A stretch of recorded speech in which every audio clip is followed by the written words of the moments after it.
Well, folks, it's that time of year, and what better way to celebrate than by reviewing a game that needs no introduction, Mario Kart 64. So one thing I appreciate about Mario Kart 64 is that unlike other Mario Kart games, almost everything is unlocked from the very start. The only thing that you need to unlock is Extra, which is Mirror Mode. It's great because I think for a game like Mario Kart, I don't think you should have to unlock anything. It's more fun to me when everything is unlocked from the start so you can just try everything out and sit back and enjoy yourself. The character roster is almost the same as Super Mario Kart with the exception of Donkey Kong and Wario replacing Donkey Kong Jr. and Koopa Troopa. And yes, I am aware of the fan theory that Donkey Kong Jr. is Donkey Kong, but since I don't think that's been confirmed, I'll ignore it for now. Anyway, let's get into the tracks. Unlike Super Mario Kart, the game has 4 tracks per cup instead of 5, so a total of 16 tracks. Also, unlike Super Mario Kart, there's not a single variant track, which is great. So the Mushroom Cup starts off with Luigi Raceway, which is your basic starter track. It's okay, and the highlight is going into the tunnel. Moo Moo Farm is a great and creative track, the same for Koopa Troopa Beach, although I always get an eerie vibe from it. I mean, it looks like an abandoned island for God's sake. But the best is saved for last with Calamari Desert. It's got a really nice background and the train is also a nice touch. It's especially funny how you sometimes have to wait for the train to go by. But now let's take a look at the Flower Cup, which starts with the iconic Toad's Turnpike. I think the idea of the track and the way it looks is really nice, but the execution not so much. It's the 3rd longest track in the game and it really shows. I'm sorry, but this track needed to have its length cut in half at least. Frappe Snowland is next, and is great because I love snow-related levels in games, so yeah, it's really cool. Then you have Choco Mountain, which is fantastic, easily one of the best tracks in the whole game, and I love the added detail of the fog. Then you have the worst of the Flower Cup, Mario Raceway, which is pretty bland. The only noteworthy part is going through the pipe, but even that's not very impressive. You can make the argument that Luigi Raceway is pretty similar, but I give that one a pass since it's the first track and is supposed to introduce you to the gameplay. So overall, we have 2 really good cups. So let's see the other 2 cups the game gives us. Unfortunately, as it turns out, I'm not a big fan of these next 2 cups. First, you have Wario Stadium opening the Star Cup, and I absolutely hate it. Like Toad's Turnpike, Wario Stadium is way too fucking long. But at least Toad's Turnpike was still interesting. The problem I have with Wario Stadium is that it maybe could be a more fun track, but because it goes on and on, it just becomes boring. Honestly, it's probably the worst track in the game in my opinion. Then there's Sherbert Land, which should be a track I like, but ends up being really frustrating with all the obstacles in the way, such as penguins.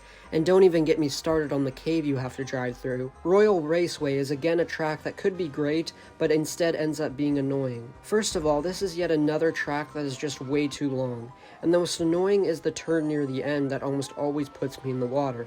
I really want to like this stage, and it's cool that you get to go up to Peach's castle, which looks exactly how it did in Super Mario 64, but the problems make me not like the track. Then there's Bowser's Castle, which isn't nearly as bad as the other tracks in the Star Cup, but I'm still not a huge fan of it.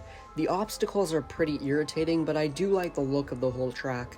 From an aesthetic standpoint, it's one of my favorite Bowser's Castles. So yeah, the Star Cup sucks in my opinion. I can pretty much sum it up with tracks that are fantastic in concept, but end up being bad because of length, too many obstacles, or both. Well, let's see how the Special Cup wraps things up. First is DK's Jungle Parkway, which is actually pretty good. I don't really have any problems with it, but it's also not as good as some of the tracks in the Mushroom or Flower Cup. I do like how it really looks like you're driving through a level from Donkey Kong Country.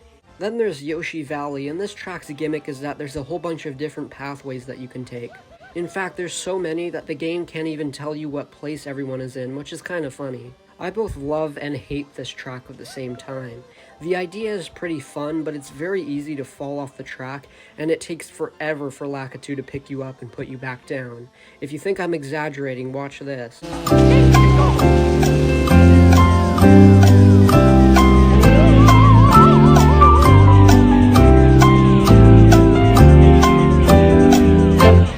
Anyway, next is Banshee Boardwalk.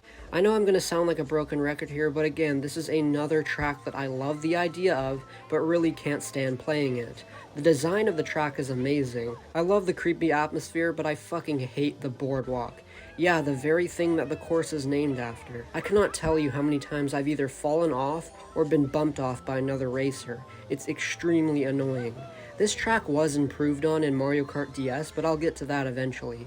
And finally, you have the last track, which is of course Rainbow Road. This is the longest track, not just in this game, but in the entire series. Now you might think from me saying that I would hate the track, but actually in Rainbow Road's case, I'm actually okay with it because it's the last track, so you would want the last track to go out in a bang. And yeah, I love this track, and what makes it even better is the music accompanying it. So overall, I ended up liking 9 out of the 16 tracks offered. It's over half, but it still could be better. The controls are better than Super Mario Kart, but still could be a lot better. They introduced a few new items, such as the infamous blue shell, which targets the racer in first, triple and super mushrooms, and triple shells. But I find the items don't work very well. The red and blue shells don't work half the time, and it seems like the mushrooms barely give you a proper boost. Oh, and if you're wondering why I didn't cover the battle mode or any of the multiplayer stuff in this game or the last game, is because unfortunately I don't have someone to try it out with. So overall, I think Mario Kart 64 is definitely an improvement on Super Mario Kart, but still has some problems. Although I can see why this has become such an iconic game. I'm gonna give Mario Kart 64 a 6.5 out of 10. So that's Mario Kart 64, and I know to some of you a 6 out of 10 may seem like a pretty low score, and it might make you think that I hate the game. I do like Mario Kart 64, I don't hate it at all, I just think it's an extremely flawed game, and so I'm basing the score off of how I think of the game as a whole, not just my enjoyment. So, hope you guys enjoyed this video. Hold on a second. Oh god. Sonic, what the hell are you doing here? Well, I was just wondering, since you've reviewed a Mario Kart game, maybe you could review another Sonic racing game. Ooh, I'm afraid you're a bit late, Sonic. I've already reviewed the Sonic Drift games. I thought they both sucked. No, I'm not talking about the Sonic Drift games, although I do admit they kinda suck. I'm talking about the 3D Sonic racing game. Oh, that's right, Sonic R. Ooh, but I'm afraid your timing is a bit late, Sonic. I'm actually going to be taking a break over the holidays. Wait, so you're telling me I'm gonna have to wait until next year? Yeah, sorry, you're gonna be waiting a while for that one. Well, my next review will be Sonic R, but that won't come until the new year, so until then, I hope you guys enjoyed this video, and I will see you guys in the next one. Have a good night.